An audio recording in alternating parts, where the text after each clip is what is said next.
Hi friends, ಎಲ್ಲರಿಗೂ ನಮಸ್ಕಾರ. ಬನ್ನಿ ಫ್ರೆಂಡ್ಸ್, ಗೌರಿ ಶಂಕರ ಸೀರಿಯಲಿನ ಇವತ್ತಿನ ಸಂಚಿಕೆಯಲ್ಲಿ ಏನಾಗ್ತಿದೆ ಅಂತ ನೋಡ್ಕೊಬರೋಣ. ಅದಕ್ಕೂ ಮುಂಚೆ ಯಾರೆಲ್ಲ ನನ್ನ ವೀಡಿಯೋ ನೋಡ್ತಾ ಇದ್ದಾರೆ ಫ್ರೆಂಡ್ಸ್, ಅವರೆಲ್ಲ ಪ್ಲೀಸ್ ಪುಟ್ಟದೊಂದು ಲೈಕ್ ಮಾಡಿ, ಹಾಗೆ ಫಾಲೋ ಮಾಡೋದನ್ನು ಮರಿಬೇಡಿ. ಬನ್ನಿ ಸ್ಟಾರ್ಟ್ ಮಾಡೋಣ.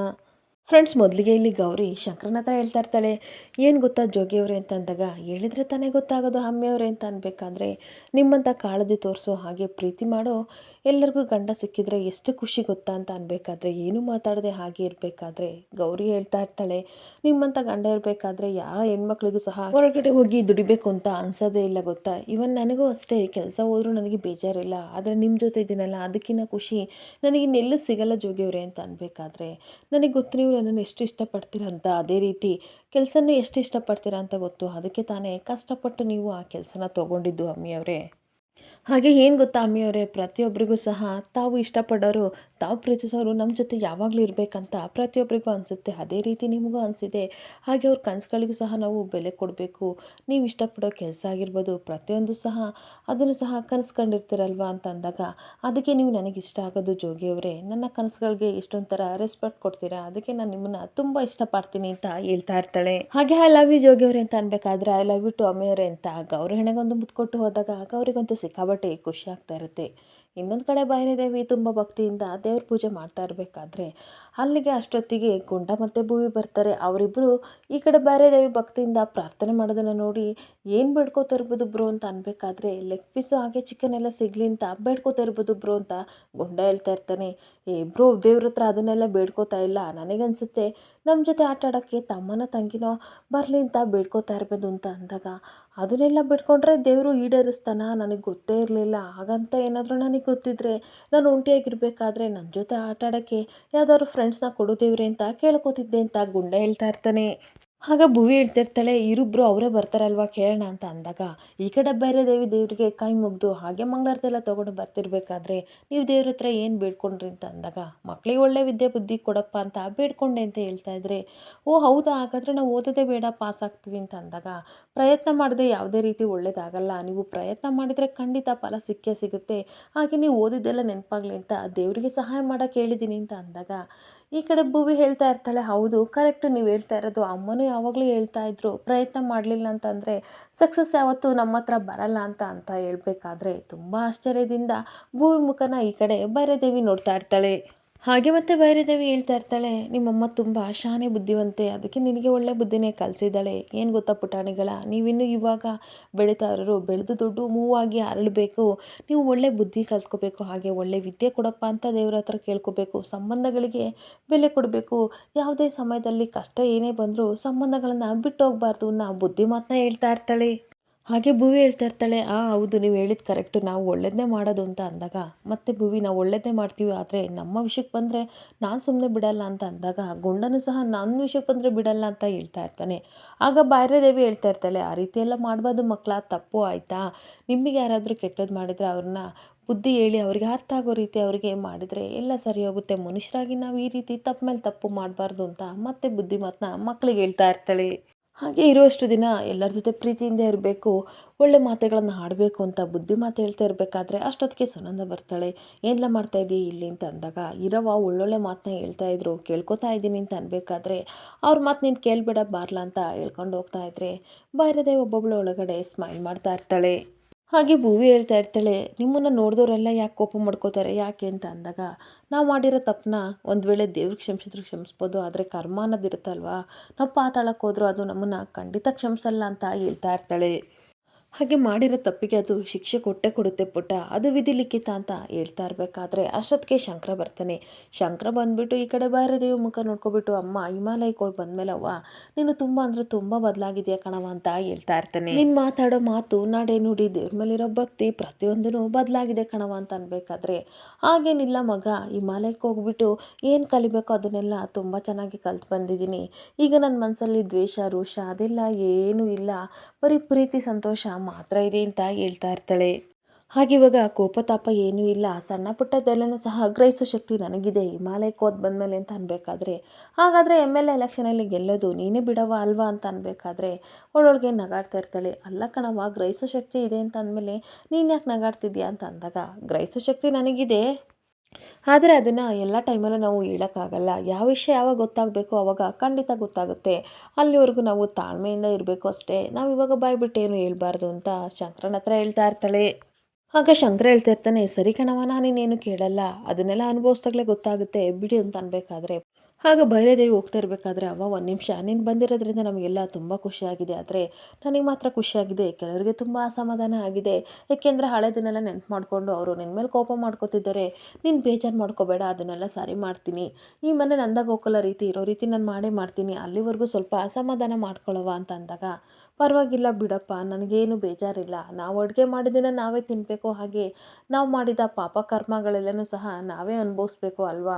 ಅದೇ ಅಲ್ವಾ ಪಾಪ ಪುಣ್ಯದ ಕರ್ಮ ಅಂತ ಹೇಳ್ತಿರ್ಬೇಕಾದ್ರೆ ತುಂಬ ಆಶ್ಚರ್ಯದಿಂದ ತನ್ನ ಅವ್ವನ ಮುಖನ ಶಂಕರ ನೋಡ್ತಾ ಇರ್ತಾನೆ.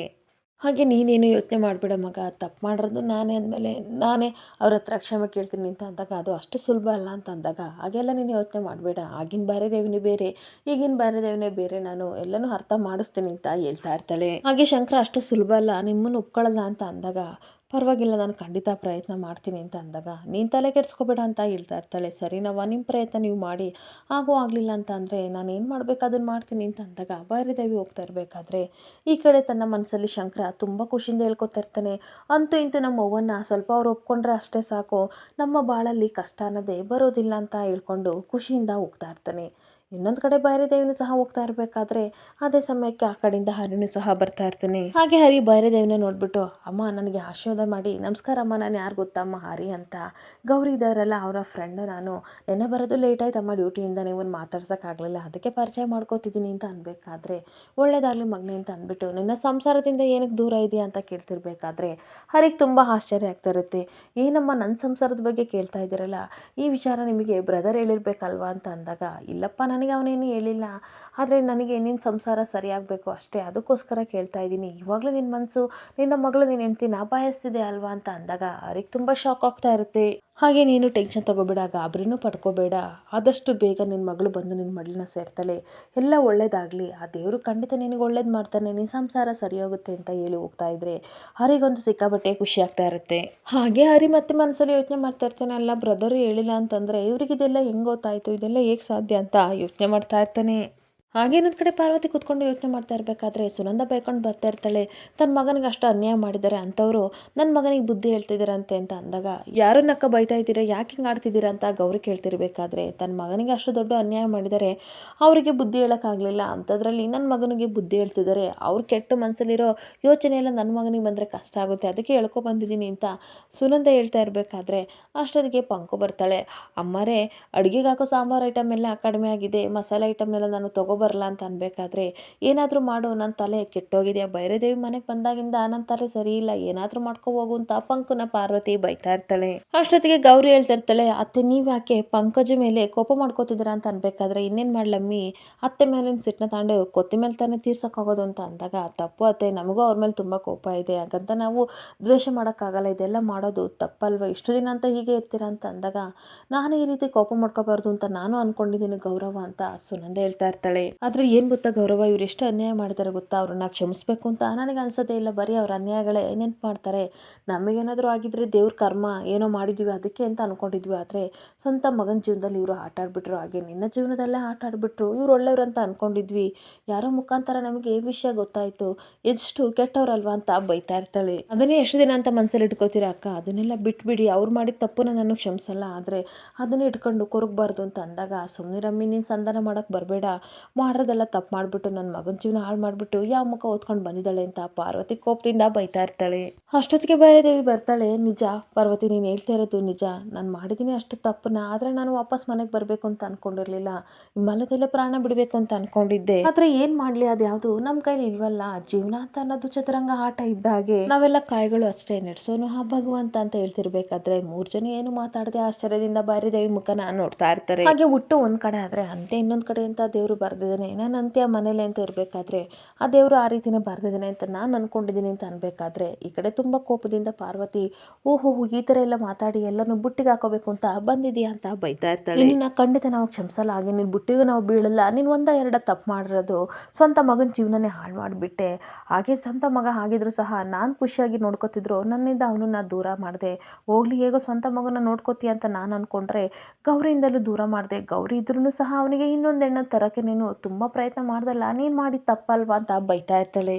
ಹಾಗೆ ಹೋಗ್ಲಿ ಬಿಡು, ಒಳ್ಳೆ ಹುಡುಗಿನಾದರೂ ತತ್ತೀಯ ಅಂತ ನಾನು ಅಂದ್ಕೊಂಡಿದ್ರೆ ಎಮ್ಮಾರಿ ಅಂತ ಆ ಗಂಗನ ಕಟ್ಟಕ್ಕೆ ಅಂತ ನೀನು ಹೋಗಿದ್ದಲ್ಲ, ನನ್ನ ಮಗನ ಜೀವನದಲ್ಲಿ ಇಷ್ಟೆಲ್ಲ ನೀನು ಆಟ ಆಡಿದ್ಯಾ ಅಂತ ಅಂದಮೇಲೆ ನಿನ್ನನ್ನು ಈ ಜನ್ಮದಲ್ಲಿ ನಾನು ಕ್ಷಮಿಸಲ್ಲ ಅಂತ ಶಾಪ್ ಆಗ್ತಾ ಇರ್ತಾಳೆ.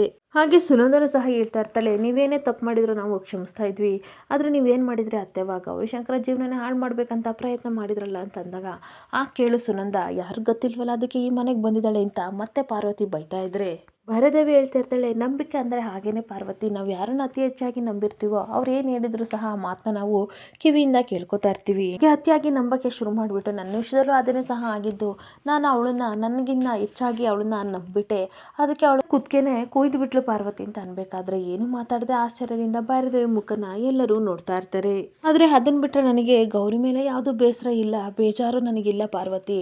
ಆದರೆ ಗಂಗಾ ಮಾಡಿದ ತಪ್ಪಿಂದ ನನಗೆಲ್ಲ ಅರ್ಥ ಆಯಿತು, ನಾನು ಮಾಡಿದ್ದು ಎಷ್ಟು ತಪ್ಪು ಅಂತ ಗೊತ್ತಾಯಿತು, ನಾನು ನನ್ನ ಅಹಂಕಾರ ಎಲ್ಲ ಭಸ್ಮ ಆಗೋಯ್ತು, ಇಲ್ಲಿರೋದೇ ಬೇಡ ಅಂತ ನಾನು ಹೊರಟೋದೆ. ಹಾಗೆ ಇನ್ನೊಂದು ವಿಷಯ ಗೊತ್ತಾ ಪಾರ್ವತಿ, ನನ್ನ ಮಗ ಮತ್ತು ನನ್ನ ನಡುವೆ ಯಾರು ಬರಬಾರ್ದು ಅನ್ನೋ ಹಠ ಆವಾಗ ತುಂಬಾ ಇತ್ತು, ಆದರೆ ಹಿಮಾಲಯ ಪರ್ವತದಲ್ಲಿ ಅದೆಲ್ಲ ಕೊಚ್ಕೊಂಡೋಯ್ತು ಅಂತ ಅಂದಾಗ ಆಶ್ಚರ್ಯದಿಂದ ಮತ್ತೆ ಭೈರದೇವಿ ಮುಖ ನಾನು ನೋಡ್ತಾ ಇರ್ತಾರೆ. ನಾವು ಎಷ್ಟೇ ತಪ್ಪು ಮಾಡಿದ್ರು ಸಹ ಭಗವಂತ ಅದನ್ನು ನೋಡ್ಕೊಂಡೇ ಇರ್ತಾನೆ, ಆದರೆ ಒಂದು ಸಲ ಚಡಿಯಾಟ್ ಕೊಡ್ತಾನೆ ನೋಡು, ಆ ಚಡಿಯಾಟ್ ಯಾವ ಥರ ಇರುತ್ತೆ ಅಂತಂದರೆ ನಮ್ಮ ಮನಸ್ಸಲ್ಲಿರೋ ಕೊಳೆ ಎಲ್ಲ ಕೊಚ್ಕೊಂಡು ಹೋಗಬೇಕು ಆ ರೀತಿ ಕೊಡ್ತಾನೆ ಅಂತ ಹೇಳ್ತಾ ಇರ್ತಾಳೆ. ಹಾಗೆ ನಾನು ಮಾಡಿರೋ ತಪ್ಪಿಗೆಲ್ಲ ಶಿಕ್ಷೆ ಆಗಲೇಬೇಕು ಅಂತ ಸಾಯಬೇಕು ಅಂತ ಅಂದ್ಕೊಂಡಿದ್ದೇನು, ನಂಬ್ತಿರೋ ಬಿಡ್ತಿರೋ ನನಗಂತೂ ಗೊತ್ತಿಲ್ಲ, ಆದರೆ ಸಾಧು ರೂಪದಲ್ಲಿ ದೇವರಾಗಿ ಬಂದು ನನ್ನ ಮನಸ್ಸನ್ನೇ ಬದಲಾಯಿಸ್ಬಿಟ್ಟ ಆ ದೇವರು ಅಂತ ಹೇಳ್ತಾ ಇರ್ತಾಳೆ. ಹಾಗೆ ಅದರಿಂದ ನಾನು ಎಲ್ಲನೂ ಮರೆತು ಎಲ್ಲನೂ ಒಳ್ಳೆ ರೀತಿ ನೋಡ್ಬೇಕಂತ ಇಲ್ಲಿ ಬಂದಿದ್ದೀನಿ ಅಂತ ಹೇಳ್ತಾ ಇದ್ರೆ ಪಾರ್ವತಿಗಂತೂ ತುಂಬ ಆಶ್ಚರ್ಯ ಆಗ್ತಾ ಇರುತ್ತೆ. ಹಾಗೆ ಪಾರ್ವತಿ ನನಗೆ ನಿಜವಾಗ್ಲೂ ಇವಾಗ ಏನು ಬೇಡ, ನನ್ನ ಮಗನೂ ಬೇಡ, ಈ ಆಸ್ತಿನೂ ಬೇಡ, ಏನು ಬೇಡ, ನನಗೆ ಬೇಕಾಗಿರೋದು ಒಂದೇ ಮುಕ್ತಿ. ಶ್ರೀಕೃಷ್ಣ ಯಶೋದೆ ಮತ್ತು ದೇವಿಕಿ ಯಾವ ರೀತಿ ಇಬ್ಬರು ತಾಯಂದಿರು ಅದೇ ರೀತಿ ನಮ್ಮ ಶಂಕರನಿಗೆ ನಾವಿಬ್ಬರು ಹಾಗೆ ಅಂತ ಅಂದ್ಕೊಂಡಿದ್ರೆ ಇಷ್ಟೆಲ್ಲ ತೊಂದರೆ ಬರ್ತಾ ಇಲ್ಲ, ಆದರೆ ನನಗೆ ಅದು ಅವಾಗ ಅರ್ಥ ಆಗಲಿಲ್ಲ ಅಂತ ಅಂದಾಗ ಎಲ್ಲರಿಗೂ ಸಹ ತುಂಬ ಆಶ್ಚರ್ಯ ಆಗ್ತಾ ಇರುತ್ತೆ. ಹಾಗೆ ಅವಾಗೆಲ್ಲ ನನ್ನ ಮಗ ನನಗೆ ಮಾತ್ರ ಸ್ವಂತ ಅಂತ ನಾನು ಮೆರೆದು ಬಿಟ್ಟೆ, ಅದಕ್ಕೆ ತಕ್ಕಂತೆ ದೇವರು ನನಗೆ ಶಿಕ್ಷೆ ಕೊಟ್ಬಿಟ್ಟು ಅದನ್ನೆಲ್ಲ ಅನುಭವಿಸಿದ್ದೀನಿ ಅಂತ ಅಂದಾಗ ಸುನಂದ ಕಣ್ಣಲ್ಲಿ ನೀರು ಬರ್ತಾ ಇರುತ್ತೆ. ಹಾಗೆ ನನ್ನ ತಪ್ಪನ್ನೆಲ್ಲ ಕ್ಷಮಿಸಿ ಅಂತ ಕೈ ಮುಗಿದು ಕೇಳ್ತಾ ಇರಬೇಕಾದ್ರೆ ಪಾರ್ವತಿ ಕಣ್ಣೀರು ಹಾಕೊಂಡೋಗಿ ಅಕ್ಕ ಅಂತ ಹಗ್ ಮಾಡ್ಕೊತಾ ಇರ್ತಾಳೆ. ದಯವಿಟ್ಟು ನನ್ನ ಕ್ಷಮಿಸು, ನೀನು ಬದಲಾಗಿಲ್ಲ ಅಂತ ನಿನ್ನನ್ನು ಬಾಯಿಗೆ ಬಂದಾಗೆಲ್ಲ ಬೈದೆ ಅಂತ ಅಂದಾಗ ಪರವಾಗಿಲ್ಲ ಬಿಡು, ನೀನು ಕ್ಷಮೆ ಕೇಳ್ತೀಯ, ತಪ್ಪು ಮಾಡಿರೋದು ನಾನಲ್ವಾ, ಅಂತೂ ಇಂತೂ ಇವಾಗಲಾದರೂ ನನ್ನನ್ನು ಕ್ಷಮಿಸ್ತಲ್ಲ, ಅದೇ ಖುಷಿ ಪಾರ್ವತಿ ಅಂತ ಭೈರದೇವಿ ಹೇಳ್ತಾ ಇರಬೇಕಾದ್ರೆ ಈ ಕಡೆ ಗೌರಿ ಸಹ ತುಂಬ ಖುಷಿಯಿಂದ ನೀವು ಬದಲಾಗಿದ್ದೀರಲ್ಲ, ಪಶ್ಚಾತ್ತಾಪಗಿನ್ನ ಮತ್ತೊಂದು ಇನ್ಯಾವುದೂ ಇಲ್ಲ ಅತ್ತೆ, ನೀವು ಬದಲಾಗಿದ್ರಲ್ಲ ಅಷ್ಟೇ ಖುಷಿ, ಯಾರು ಸಹ ನಮ್ಮ ಜೀವನನ ಹಾಳು ಮಾಡೋಕ್ಕಾಗಲ್ಲ ಅಂತ ಹೇಳ್ತಾ ಇದ್ರೆ ಇನ್ನೊಂದು ಕಡೆ ಸುನಂದನ ಸಹ ಹೌದು ಅತ್ತೆವಾ, ನೀವು ಬದಲಾಗಿದ್ರಲ್ಲ, ನನಗಂತೂ ತುಂಬ ಖುಷಿ ಆಯಿತು, ನಮ್ಮ ನೆಮ್ಮದಿನ ಯಾರೂ ಕಿತ್ಕೊಳ್ಳೋಕ್ಕಾಗಲ್ಲ ಅಂದಾಗ ಒಗ್ಗಟ್ಟಿನಲ್ಲಿ ಬಲವಿದೆ ಅಂತ ನಾವೆಲ್ಲರೂ ತೋರಿಸೋಣ ಅಂತ ಗೌರಿ ಹೇಳ್ತಾ ಇರಬೇಕಾದ್ರೆ ಪಾರ್ವತಿ ಹತ್ರ ಭೈರದೇವಿ ಹೇಳ್ತಾ ಇರ್ತಾಳೆ, ನನ್ನ ಭೈರವನ ನಿನಗೆ ಬಿಟ್ಕೊಟ್ಟಿದ್ದೀನಿ, ಅಂದಮೇಲೆ ಅವನನ್ನು ಚೆನ್ನಾಗಿ ನೋಡ್ಕೊ, ಸಂಸಾರ ಚೆನ್ನಾಗಿರಲಿ ಅಂತ ಹೇಳಬೇಕಾದ್ರೆ ಎಲ್ಲರೂ ಖುಷಿಯಿಂದ ಈ ಕಡೆ ಭೈರದೇವಿ ಮುಖ ನಾನು ನೋಡ್ತಾ ಇರ್ತಾರೆ. ಇಲ್ಲಿಗೆ ಎಂಡ್ ಆಗ್ತಿದೆ. Thank you.